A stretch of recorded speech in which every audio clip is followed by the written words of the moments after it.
thank you everyone for joining. We're so pleased to have you with us here today. We're a new coalition of youth working together to demand action on loss and damage due to climate change.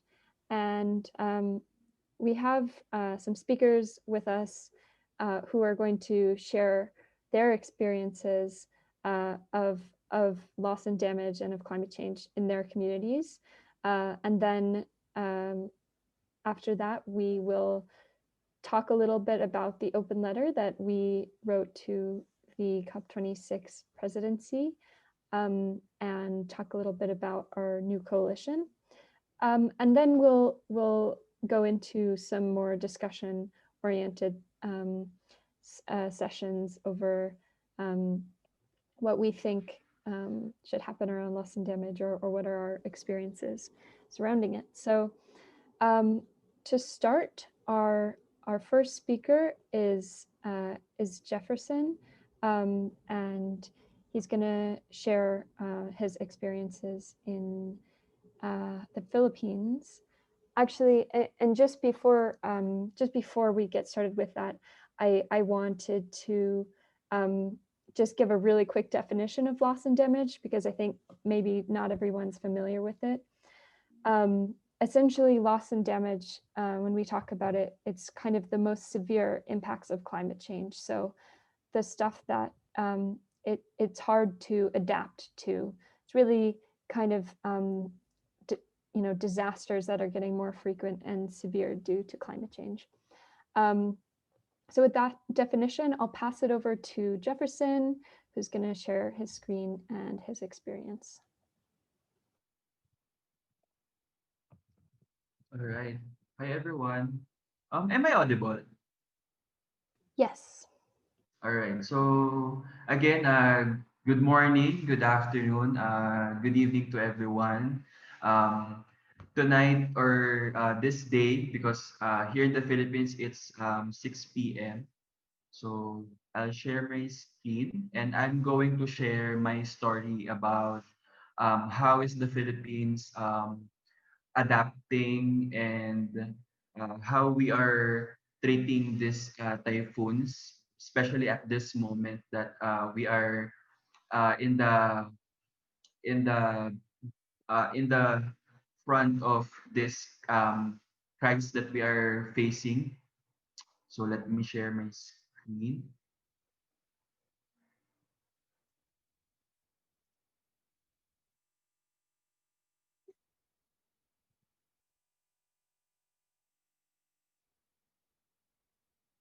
All right. Can you now see it, guys? Yes. All right. So again, hello everyone. I'm Jeff, and I'm from the Philippines. I'm a development worker and I'm a climate activist. 11 years ago, I survived the super typhoon Ondoy, or the typhoon Ketsana, when I was 11 years old, and that is September 2009.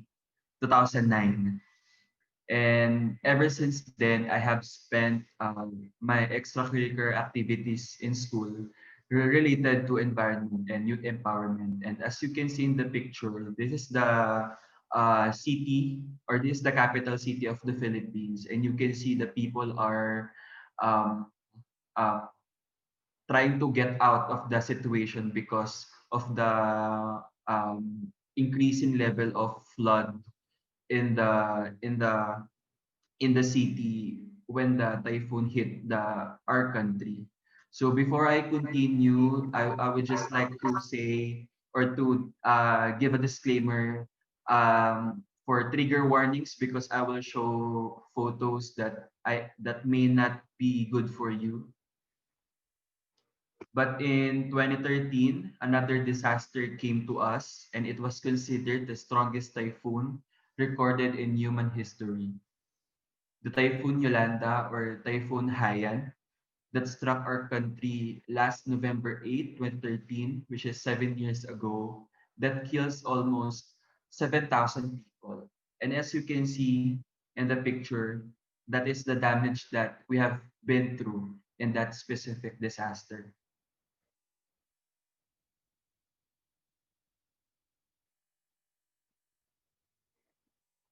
And recently, eight typhoons, eight typhoons have ravaged the country, the Philippines, in less than 2 months, including Typhoon Goni, the considered most dangerous and strongest typhoon in 2020, and Typhoon Vamco or Typhoon Ulysses that severely damaged the Luzon Island.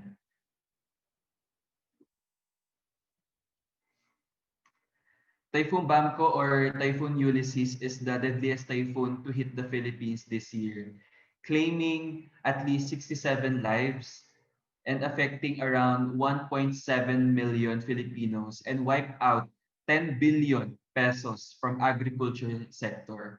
And as you can see in the picture, this is not just the place is not just affected by the rain, but as you can see, the mud that you can see there is black. It's actually lahar that trap all the houses into it. So the houses or the community was submerged in lahar because this community is located at the foot of the mountain or at the volcano. Um, if I am yeah. So as you can see, this is the construction here. The wall is actually the protection of the village from the water, but it was also uh, destroyed by the floods. Once again, Filipino communities bears the worst impacts of the climate crisis. This is not another story of resilience, but another reason to demand accountability, especially to major carbon contributors. This is what the climate crisis looks like, and it will continue to get worse if we don't act. Today or tonight, I wish to talk about the most basic form of security, the need for our people to feel secure when they sleep at night, to feel safe when they go to work,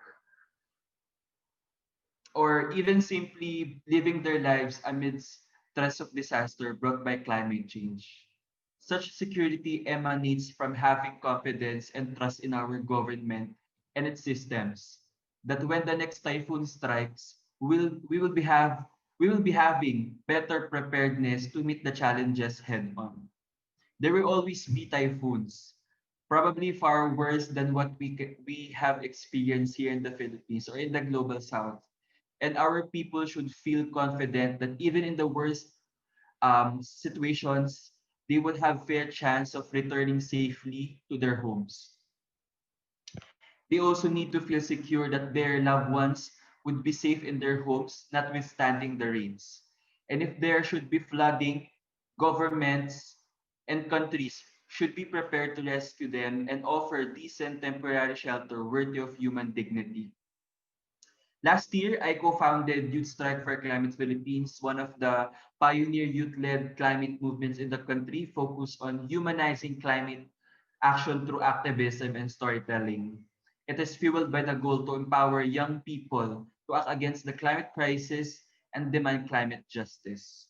And as we can see from the last year and from this year, the youth have been in the front of our different movements about climate change, environmental justice, racism, and so on. And we can see that a lot of young people are speaking up, and we have to continue this, even if we are in a pandemic. The unprecedented scale of destruction inflicted on communities opened the eyes of the world to the true extent of climate change impacts. And that is the preview of future humankind that we are going to face if we do not do drastic actions. The Philippines still feels the impacts of these catastrophic events, and from the past weeks, we have been doing a lot of donation drives and relief operations, including me being part of those because um we are being um we are greatly affected by these disasters, but are does the countries from the global north or the major carbon contributors are listening to us? Are they seeing the effects of their emissions that being thrown upon to these countries, including the Philippines? The Philippines and the other least contributors of carbon emissions are being hit by disasters brought by climate polluters, strengthened by the climate crisis. We pay tribute to all victims whom we owe our collective voice and fight against destructive companies who put us in the game of environmental collapse. Together, I believe that we can do so much thing, and I hope we can still put forward all of the things that we are doing right now, even if we are in a pandemic, and hoping to work with you all in the coming weeks. I would just like to leave this quote, this favorite quote of mine to everyone. Never doubt a small group of thoughtful, committed citizens can change the world. Indeed, it's the only thing that ever has. Again, thank you everyone. As we say thank you in Tagalog or Filipino language, maraming salamat po. Thank you so much, Jefferson. That's a really moving and upsetting story as well. But thank you so much for sharing. Um, our next speaker is Olivier. I'm just getting a bit of feedback here. Yeah. Yeah, Olivier, would you like to please Hello. share your story? Okay. I'm going to tell my story about experiencing loss and damage as an urban youth living in Rwanda. You're hearing me? Yes. Oh, okay. Yeah. From my childhood, I experienced.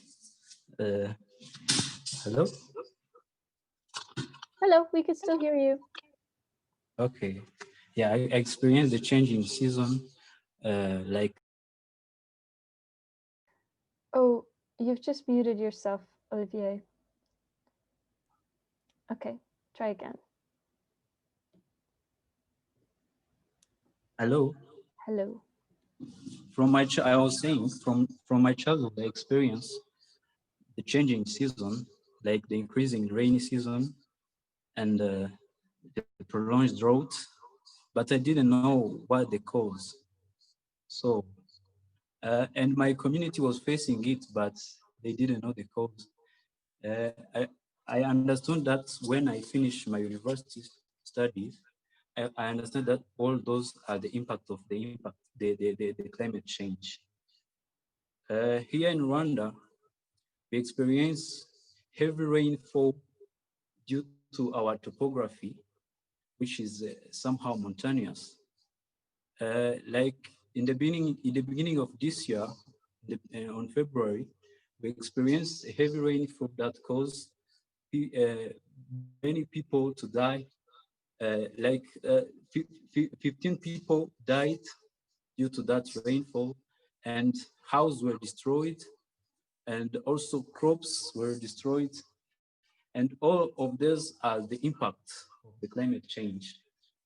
And as we know globally, climate change is addressed through mitigation and adaptation. But the community are very vulnerable, and they don't know what those approach. It means those approach are leaving a very big gap. So, for example, in my hood, there is an open channel. Maybe Grass can help me to for the pictures. An open channel which is destroyed due to heavy rainfall. In this year, more than 40 families were migrate due to those impacts and migrate from the city, and all they lose their job, their education, everything. So all of those community don't know the impact of that climate change. They don't know the cause. Yeah. So as a youth in a least developing country, I add my voice to the Loss and Damage Youth Coalition as they seek global climate justice for the vulnerable community while allowing the frontline community to design solutions. Yeah, those are the pictures. You see that channel is still looking like that. And the people nearby that channel are facing troubles. Here is in district of Nyarugenge, in the city of Kigali. The nearby houses are affected, are getting those impacts. So I'm adding my voice to those community, to those vulnerable community, and I think it is heard. Thank you. Thank you so much, Olivier, for sharing your story. Yeah, clearly these impacts are felt in so many different countries. Our next speaker we're going to hear from is Farhana from Malaysia. Hi, can everyone hear me? Yes. All right. Assalamualaikum and hello. It's good evening in Malaysia right now. So in Malaysia, I would say that we are blessed, but we are not prepared. Because of where Malaysia is located, and we're mostly because we're protected by Philippines and Indonesia, we are protected from major earthquakes and floods. We do have a long history of severe flooding, which for the most part is because of heavy rainfall. In recent years, we are increasingly indirectly affected by what happens to our neighboring countries. So back when I was an undergraduate and living on campus in Kedah, which is a northern state in Peninsular Malaysia, I could distinctly tell between the wet and dry season. There was a time when it rained for 3 days straight and I walked back to my dormitory ankle deep in water. Thankfully, the water didn't rise high enough to reach my room on the ground floor. But I can't say the same for those who are in lowland areas that could easily be submerged during heavy rainfall. There was another time on campus when it rained there's another time on campus when it hadn't rained for 4 months straight, and they had to consider water rationing for the state. Now, living in Kuala Lumpur, there are micro or not so micro changes to the weather and environment. The weather alternates between very hot and very wet, with thunderstorms becoming more severe. Thus far, regardless of the weather, everyday Malaysians are able to go about their day. The concern here for me is the extreme weather. The hot season, which can be both oddly humid and dry, can cause heat strokes, especially those who have to work outside during the day and those who do not have comfortable amenities available to them like air conditioning. When I asked a doctor in primary care, she pointed out that in general, Malaysians can adapt to the rising temperature better than those from colder climates because we are living in a tropical climate. Our healthcare can treat a good amount of patients, but it is not equipped in the event of a disaster. And to be prepared, there are medical response strategies for disaster in every state, but it does not take into account all disasters, just the one we are used to experiencing, namely floods. So another indicator that the Malaysian government is committed to prevent and decrease flood is that back from 2001 to 2005, they had spent around 1.79 billion ringgit in structural flood mitigation projects, and that funding increased to 5.81 billion between 2006 and 2010. But in 2014, there was a massive flood that is considered the worst Malaysia has experienced in decades. The flood hit multiple states in Malaysia, hitting 3 the hardest. And it amounted to $500 million in property damages at the time. Most importantly, it displaced hundreds of thousands of people and it killed at least 20. So this flood damaged hospitals, highways, schools, and agrarian land, made worse by food shortage, electricity cuts, lack of clean water, and communication problems. All this strongly affected the flood victims. NGOs learned to coordinate with one another because after the flood, many donated food. And this food was distributed to the flood victims, but they couldn't cook them because they didn't have a kitchen anymore. They didn't really have access to much at that time. On the government's part, initiatives were taken to dealing with the flood problem, including the implementation of permanent flood control commission, structural and non-structural flood mitigation measures, flood forecasting and warning systems, and flood data collection stations. These efforts are necessary and good, but it is lacking. There is more emphasis on responding after a disaster has happened rather than preparing for it. We are responding faster, but not better. And what scares me is despite what we've learned and implemented because of this disaster and many more like it, it is not enough when something bigger happens. And when that happens, it won't be a black swan, but a raging bull heading our way. And what we experience in our part of the world has its impacts and costs. The World Disaster Report in 2010 noted that Asia as a whole is prone to natural disasters. Based on experience we share here and the data, it's true. What happens to our neighbor affects us. Our shared experiences in the global south should bring us together so that we can collaborate with each other and so that we can amplify our voices. This should warrant us a seat at the global table and to represent ourselves because frankly, we know better and we live with the consequences. Ultimately, what we need from the global north is assistance, not directives, financial and technological assistance to be precise. And climate finance plays a significant role, and we need the money to improve mitigation and adaptation efforts. Malaysia is moving towards greener energy and strengthening the resilience of communities and the economy, but there is only so much we can achieve on our own. Malaysia already practices climate finance, such as the Green Technology Financing Scheme and the Clean Development Mechanism projects, to name a few. However, I personally don't think it's enough to even to start prepare us for a 1.5 degrees Celsius scenario. So where do we go from here? This is a start, this coalition, this webinar, a platform for both global north and south to be heard and share their experience on loss and damage. It is a pressing issue that the youth must come together and demand climate justice from policymakers. Thank you. Thank you so much, Farhana. Really like your perspective on making sure that we're prepared as well for disasters. So our next speaker is Ava, who is also from Rwanda and is going to share her perspective.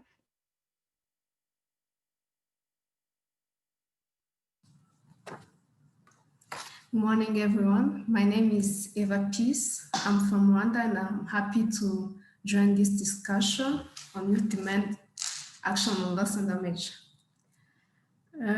I'd like to share my perspective. Like for the last 2 years, I attended the COP24 and COP25 as part of the country delegation. During the negotiation, one of the things I observed is how there is minimal participation of young people during the discussion table, and this is more pronounced on the part of Global South. My previous speakers have already shared how they are impacted as young people by climate change, whether through flood, bushfires, or sea level rising. In case of my country, we are facing more of flooding, and 80% of our population rely on the agriculture sector to survive. And we are facing more and more crop loss, degradation, desertification due to climate change. Since many of the decisions being adopted have direct impact on young people who constitute nearly half of the global population, yet we have minimal participation on global issues, such as the lack of proper financing on loss and damage. One of the thematic issues I follow is climate finance. And during the COP25 in Madrid, I saw that there is minimal or nearly lack of progress on on putting a new window for loss and damage, specific for loss and damage. Loss and damage is our own reality. It's a reality right now we are living in. So we need to people are facing drought, people are dying, hunger, water scarcity in many regions. Climate resilience and and sustainable development will not be achieved without proper inclusion of youth, not only as advocates or activists, but also as policymakers and project designers. They are the one facing already in their everyday life all the damages. They are the one to proper design a proper solution for their own community and bring the voices of the vulnerable community in the rural area they are facing every day and propose a solution that is, is it that's true to their own problem. There is an urgency to build the capacity of youth and include them in different levels of decision making. Support them financially in their local solution they are designing to adapt to climate change. Thank you, everyone. Thank you so much for sharing, Ava. I totally agree that youth need to be really involved in all levels of decision making and not just kind of seen as a photo op. So our next speaker is Mahi from India, who is going to share his experience with the flooding in Kerala. And I'm going to share my screen to accompany that. Just give me 1 second to share my screen. Thank you, Siri. That's the one I am sharing. And I assume you can see my screen now? Yes, sure. Great. So, hello everyone. It's good evening in India and namaste to each one of you. I am Mahesh and I hail from India.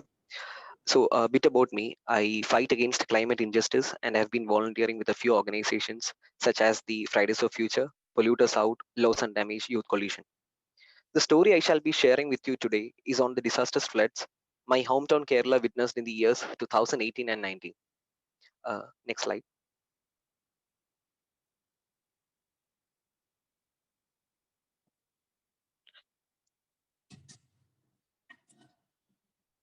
So before all of that, let me introduce my hometown to all of you. I hail from Kerala in India. It's a state with 14 districts and with a population of about 34.8 million in the southern peninsula of India. Kerala is basically blessed with a network of water channels and is renowned globally for its natural beauty, giving us the nickname the God's own country. So it is larger than Bhutan in land area with double the population of Netherlands. Kerala ranks first among the Indian states in the SDG indices with exceptional achievements in human development comparable to developed economies. Next slide, Siri.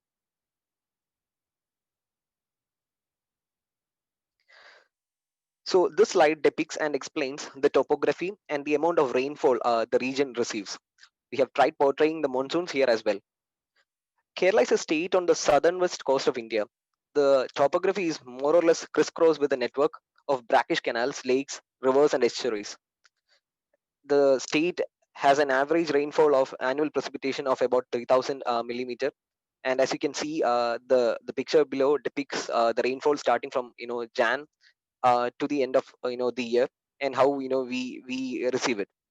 So the continuous heavy precipitation that occurs in the undulating terrain flows through the rivers and finally finds its way into the oceans or the seas. Next slide.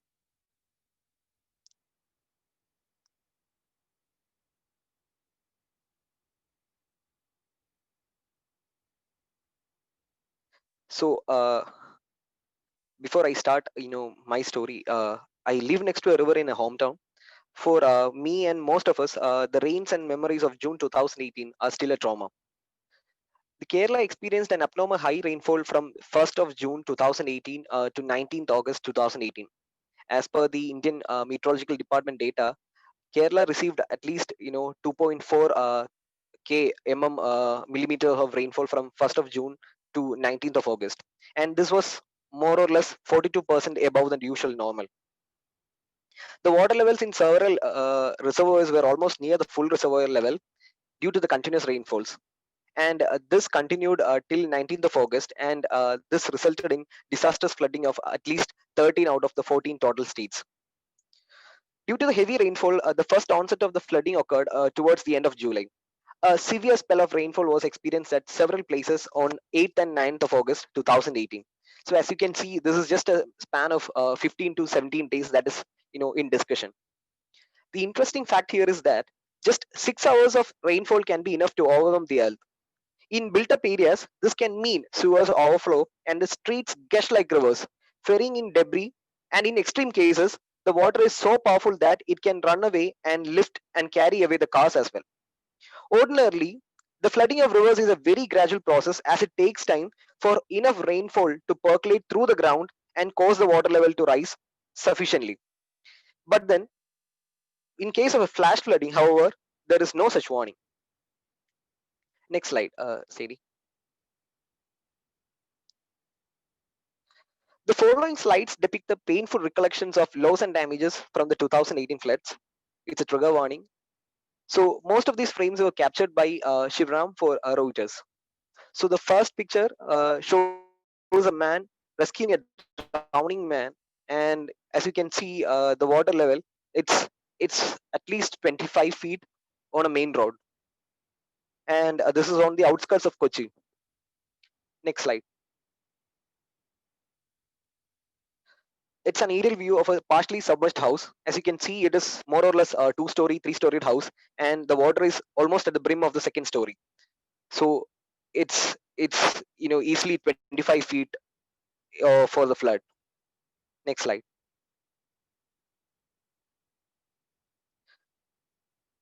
So these are part of the rescue operations that have been going on, and as you can see, like I told, the water level is easily 35 to 40 feet, and we had no other means than calling in navy, and even the fishermen community helped tremendously during this period on the rescue missions. So the following slides are a bit of snippets on what has happened, so that I'm just trying to portray the experiences that we had to go through during those years and months. Next slide, Sadie. So there was a time when the water currents were so powerful that even we could not really save them, and rescue missions could not really go on through the water resources. So the army and the air force had to opt for airlifting capabilities as well. So this is actually an airlift rescue mission by the Indian Navy soldiers. Next slide, Sadie.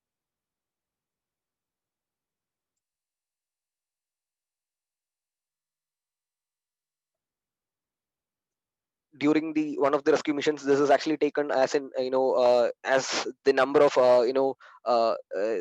missions and rescue possibilities were very less. There were actually a lot of people waiting because a lot many people were stranded in various parts of the district. Next slide, Sadie.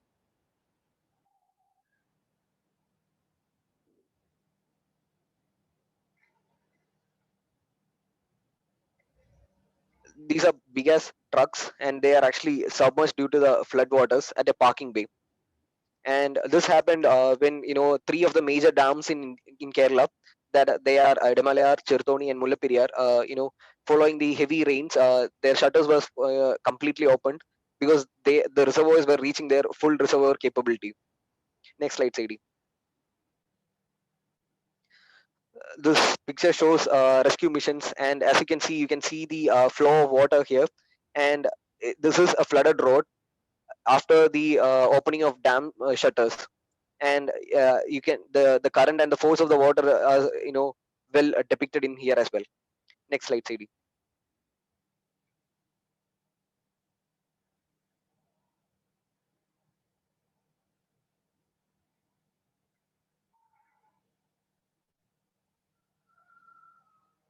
So as the water level rose, the people were left with no choice other than abandoning their entire livestock and their dreams that they have actually been building up for a lifetime, and they had to completely evacuate from the flooded areas. So there were a lot of actions and rescue missions, particularly focusing on the same. Next slide. This slide is pretty much one of the major traumas and panics that the entire state faced. So there were a lot many people who were stranded in the state, even on the onset of the rains or the heavy rains. They tried fleeing from the state through the air mains, but then what happened is the third or the fourth day of the heavy rains resulted in the flooding of the international airport in Kerala. And as this happened, most of the flights were grounded. Next slide. This painfully shows a depiction of what most affected people and areas are. As you know, the actions of the countries in the global north, they seldom affect themselves, but then have a disastrous effect on the people from the global south. It actually shows an immigrant worker trying to escape from his place, and you can see his house is a makeshift house. Next slide, CD.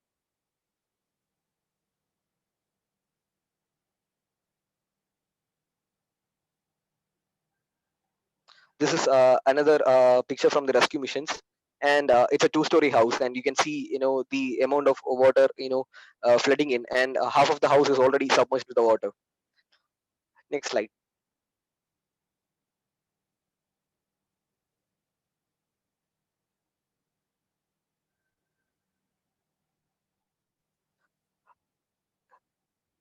The currents and the floodwaters rose tremendously within 7 to 8 days, and as you can see, I have timed it accordingly. So this picture actually depicts a rescue mission after the evacuation, because there were a lot many people who were left behind, and we could not actually even demarcate, or at least mark the numbers on the casualties.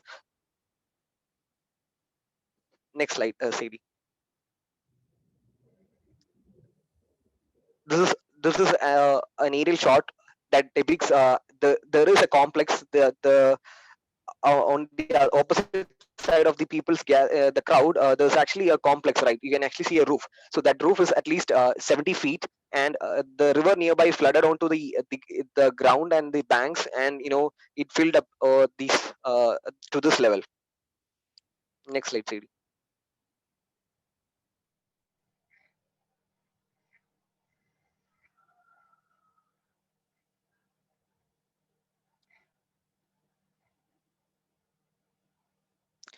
So this is the courtesy is to NASA, and the picture above on the left depicts Kerala before the floods, and the picture on the right, depicts the picture of Kerala after the floods.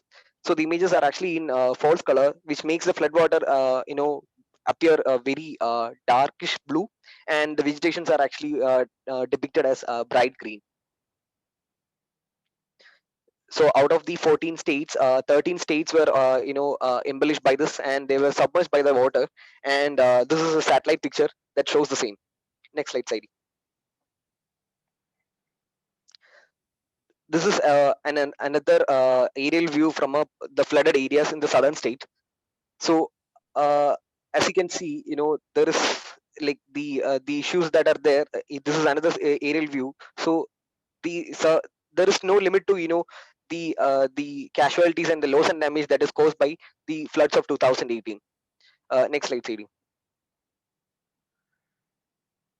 So for most of us, myself included, we had to take shelter in the upstairs, and we had to wait for reinforcements and food packets that are thrown to us through the Indian Navy's helicopter.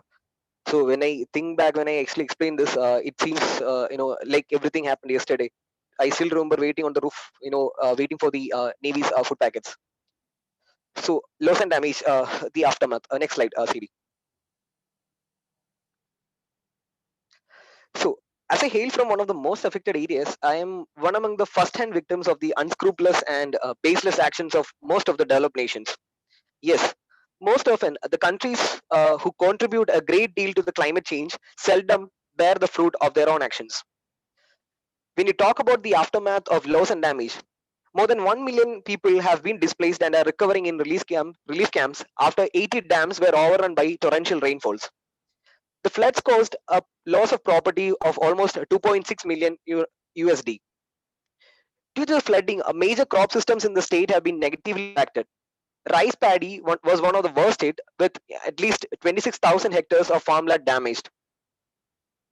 So most of the agricultural landscape and scenario of Kerala were badly hit, during the 2018-2019 floods. By and large, the reconstruction is almost likely to be financed by the affected people themselves. This is something that I personally found as a violation of a social justice or a grave example of climate injustice. Most often, the people who are suffering a lot through these climate induced loss and damage, most often they are innocents and they are not really the ones who are like you know doing or contributing to the same itself. Local officials have been blamed for exacerbating the situation by failing to gradually open the dams dotting the state's complex river network, waiting instead until they were already fully before unleashing the excess water. Uncontrolled and illegal mining, the pollution resulting in the destruction of eco-sensitive zones of the Western Ghats is another causative agent. This added with the facts that 10% of Kerala is below sea level and that water resource management in Kerala is one of the worst in India, contributed to not just floods in 2018 but in 2019 as well. I would like to wrap my words by iterating the fact that we as responsible youth need to hold the greedy corporates and corrupt governments guilty of ruining this planet. They need to address and finance the reparations of climate change induced loss and damage. It's time for action. Help us out by signing our open letter as well. Handing over to you, Sandy. Thank you. Thank you so much, Mahi. That was a really moving story, and seems like those images are really graphic as well. Just that is really traumatic. I am actually going to move on and talk about our open letter to the COP26 presidency. Now I'm going to share my screen again. Hang on a minute. And share that one. Play my slideshow. So I'm going to talk to you today about our letter to the COP26 presidency. So for those who might not be familiar, COP26 is the UN climate change negotiations, and the UK government is hosting them next year. So why did we want to write them an open letter? As you can see from the presentations today, loss and damage is already occurring due to climate change, but we know that it's getting worse with time as we continue to pollute and burn fossil fuels. On the issue of loss and damage within the UN negotiations, there has been a political blocking and delay from developed countries in providing support on this specific issue to developing countries, despite a call for decades to provide finance for loss and damage. And add to this what Eva highlighted in her presentation, that youth voices are really excluded from decision making in general. We are not very well represented in the political system, and often decisions are made that affect us that are not in our best interests.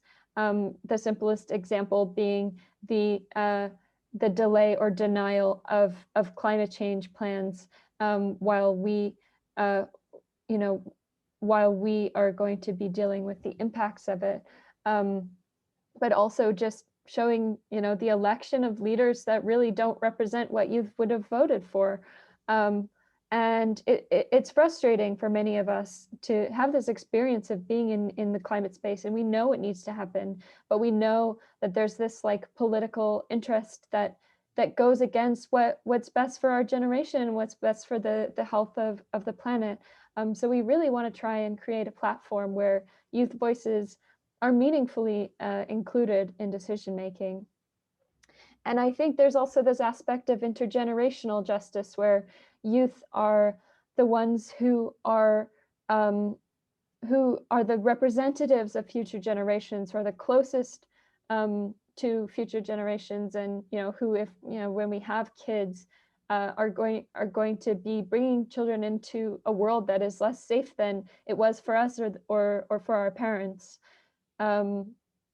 And so we wrote this open letter with some of our demands, and I'm going to share them here. Hang on a minute. So the first is to take political leadership to make loss and damage a priority. We're asking that the COP26 presidency add loss and damage as a permanent agenda item so that it never falls off the negotiations agenda. And really to make COP26 the meeting where governments actually take this seriously. Our second demand is for the presidency to, or for the UK government to commit to establishing a new window of finance for loss and damage. As you can see, all these countries have dealt with loss and damage, and yet they don't have the funding to pay for it. And often it really is, as Mahi pointed out, the poorest people who are most affected that actually pay out of their own pockets to repair their houses.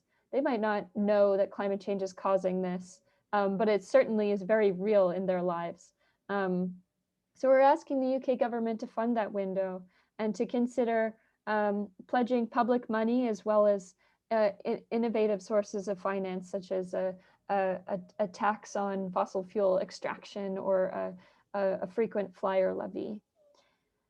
Our third demand is that the UK government ensure fair and inclusive participation in loss and damage decision making. And what we mean by that is to include youth and groups that are most affected by climate impacts to have a meaningful voice in decision making. And that includes not just having a side event with us, but actually coming to us to discuss policy and really hearing what youth are calling for when they're making policy. And then our fourth demand is that that they support a recovery from COVID-19 that considers the compounding impacts of loss and damage. So obviously we're all affected by COVID-19, but often it's the most marginalized communities that are most strongly impacted due to economic reasons, due to the inability to social distance. We're asking governments and the UK COP presidency to recognize and support the multiple crises that countries and communities are facing. And one of the things that we would ask is that developed country governments and particularly the UK presidency consider policies surrounding debt relief so that countries that are already facing a huge burden from debt to be able to have some increased budget to be able to secure their communities and ensure everyone is safe.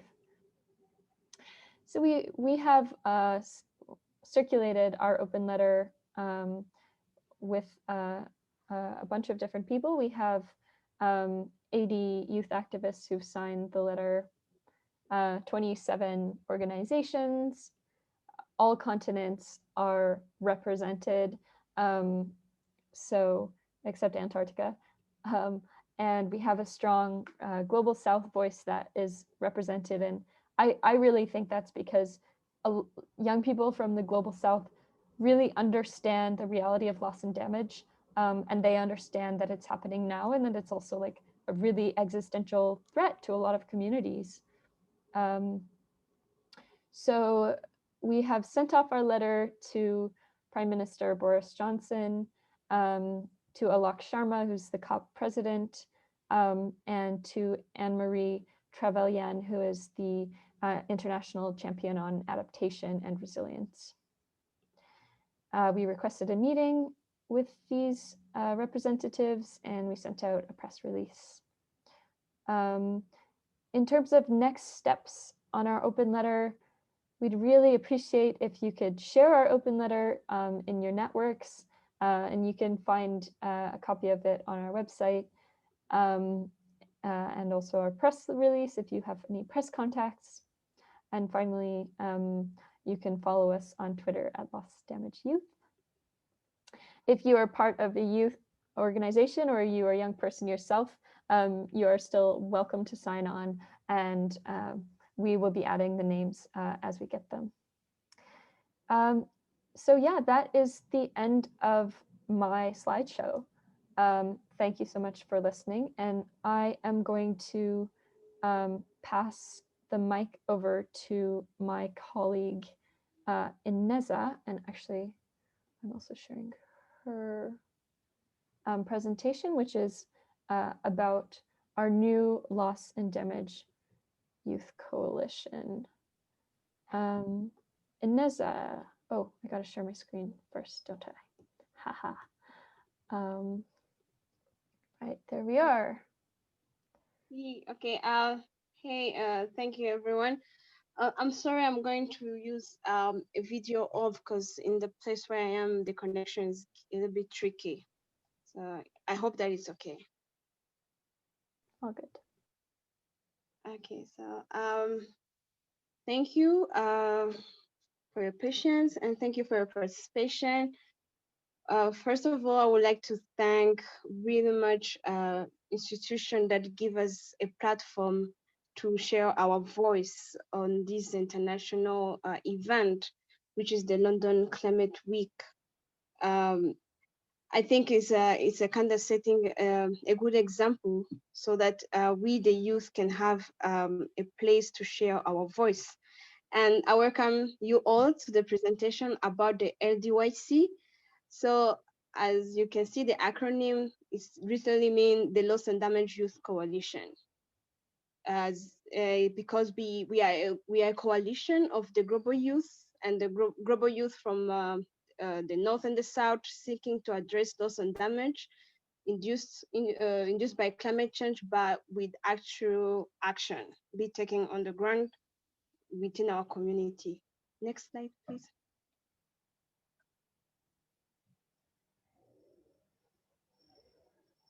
So loss and damage, as per the definition, is defined as the climate change induced negative impact. So it is too late to adapt or to mitigate them in the community. And loss and damage has impact, both irrepressible and repressible. As we can see from the story shared, we have people losing their life, their livelihood, their crop.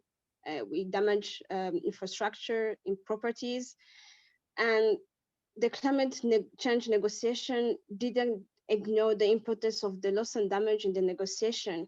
That's why there was a creation of the WIM, which is kind of which is acting on to enhance the knowledge and the dialogue along the loss and damage and the Article 8 of Paris Agreement. But despite the above policy, there's still a lack of action, especially a clear finance instrument, as they have been raised by my colleagues in the past presentation. So with the COVID-19 global pandemic, it surely demonstrated that we are connected. So whether we are living in a geographic separated area in the global north and the global south, but we are connected. That's why we really need to take serious this the effect of the loss and damage in our own understanding, and avoid just highlighting it as something that is mainly for the global south and the global north is exempt, because everyone is contributing and everyone is being affected. We have forest. There was a forest, as you can see for the picture, we have forest in Australia, fire forest in Australia. We have flooding. So it kind of gives the image that we are really on the go if we want to really have like a sustainable future that we want to leave for our next generation. So we need a stable and defined youth inclusive way to promote community resilience in their own local perspective. Next. So who we are, as I said before, we are a global north and the global south alliance aiming to address the tokenistic youth participation while promoting or sustaining youth active contribution in the climate change activity, addressing loss and damage on a local, national, and international level. We are located everywhere. I mean, right now we have members for 37 countries. Our vision is to have a world where the impact of loss and damage are addressed equitably, where developed countries take responsibility for their outsized contribution to the loss and damage with a sense of urgency, and where we honor the right for future generation for our to future generation to a safe climate. Our mission is to build a borderless global partnership among youth to take action addressing loss and damage. Next.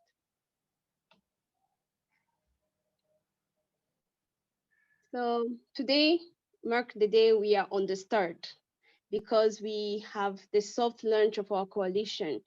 This means we, the global youth, we are not taking a step back. We are ready to face every challenge and strive for the global climate justice. We share our experience, as you heard from the global south, and unfortunately, one of our speaker from the global north didn't make it, but there's also a global north perspective. And you heard about our open letter on the youth demand.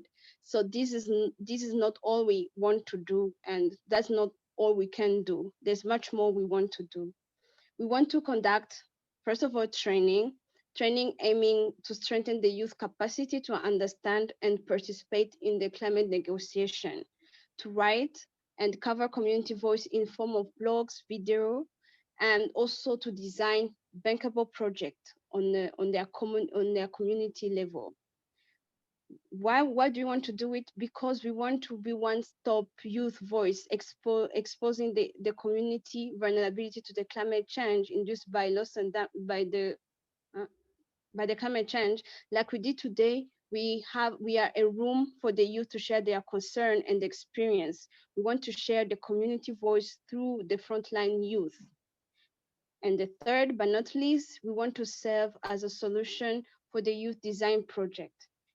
Basically, we want to offer a fair competition between youth initiative on the ground, so that when they can have like we fundraise money for them to have a work on the ground.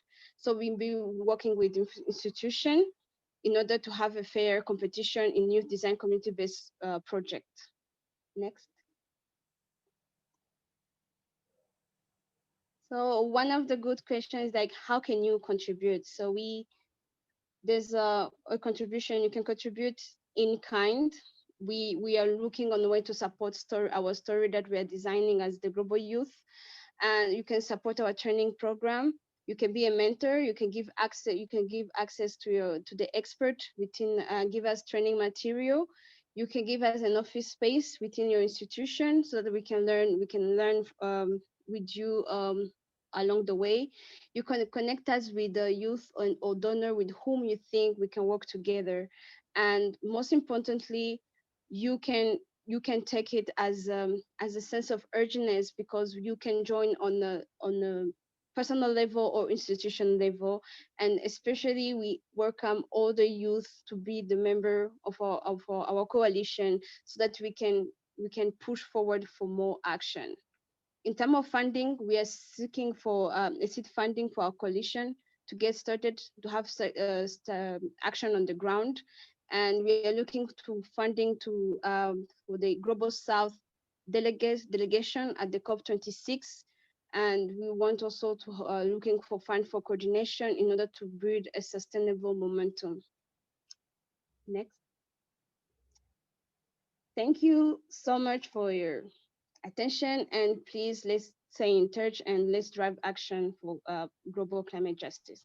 Thank you. Handing over to Sadie. Great. Thank you so much, Ineza, for sharing.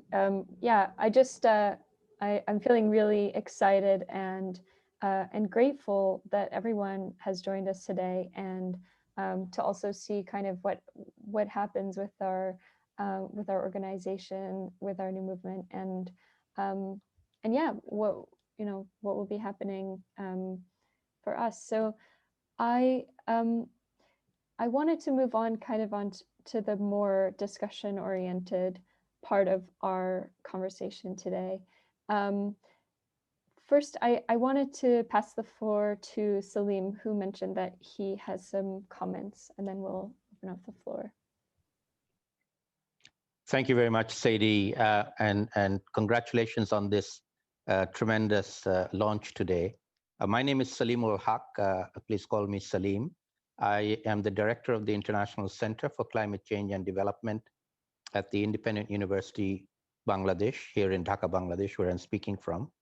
We run a big youth adaptation network, but I'm pretty sure that many of our members would be very happy to join your loss and damage youth network as well. So we will certainly put them in touch with you. On the letter that you have written, I am extremely pleased to see that, and also that you will be having a meeting with the COP presidency as a follow-up. One word of advice to you, because you are youth and you have to demand things. You are not negotiators. So don't be fed a line in terms of things that they will offer in Minnie-Mouth ways that they do as negotiators. You have to say what you want, get what you want, and if they don't give you what you want, you have to call their bullshit. All right, that's your role. You cannot accept compromises. You have to push. You're not negotiators. You are young people. It's your world that they are going to make decisions about. And if you don't like their decisions, don't settle for being bought off or easily co-opted. So that's my advice as you are, and you'll find many, many people supporting you, particularly from the vulnerable developing countries with whom I work very, very closely. Governments may not be able to speak up like you do, but they will support you. So please have courage and don't stand back and don't compromise. Thank you. Thank you, Salim. I really appreciate your advice. Yeah, and we're so grateful to have your support, as well as someone who's like really has been a leader in loss and damage for a long time.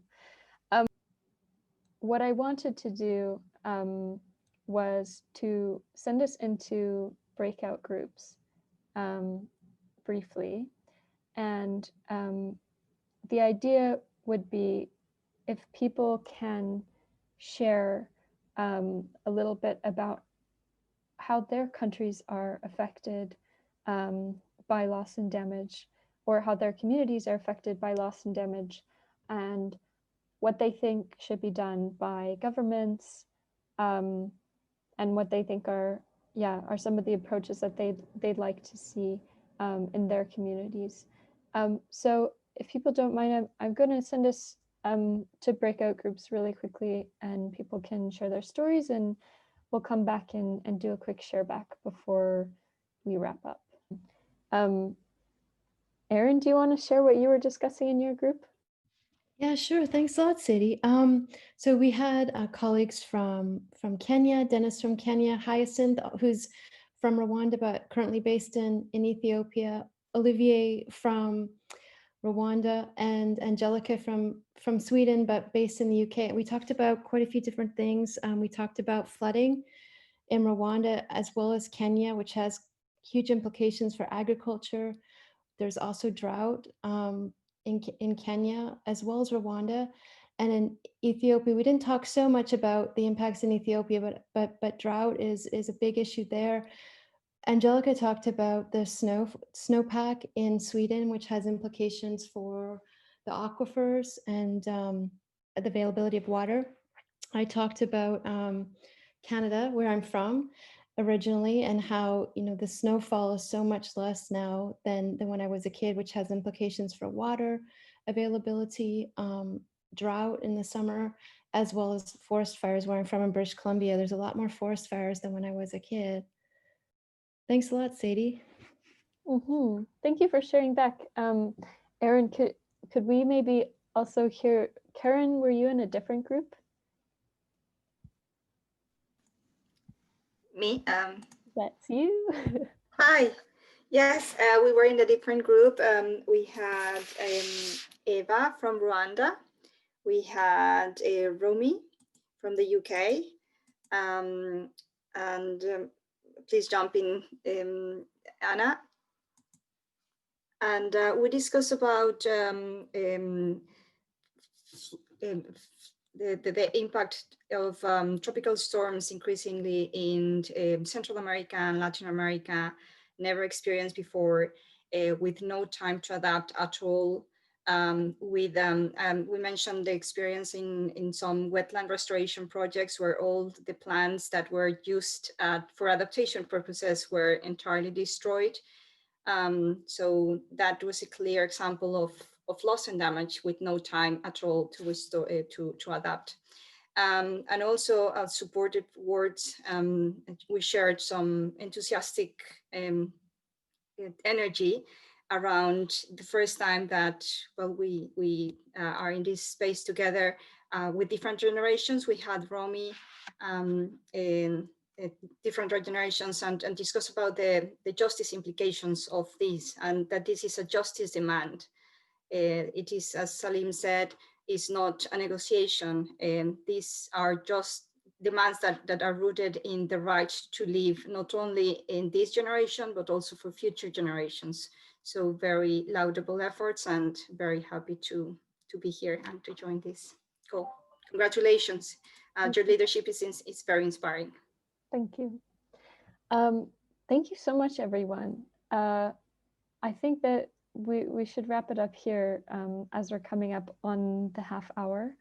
But I just want to thank you all so much for your time and so much for your effort. I know a lot of you have also been helping out with the coalition. So yeah, we're really excited to see what happens next, and we're so grateful that you were able to join us today.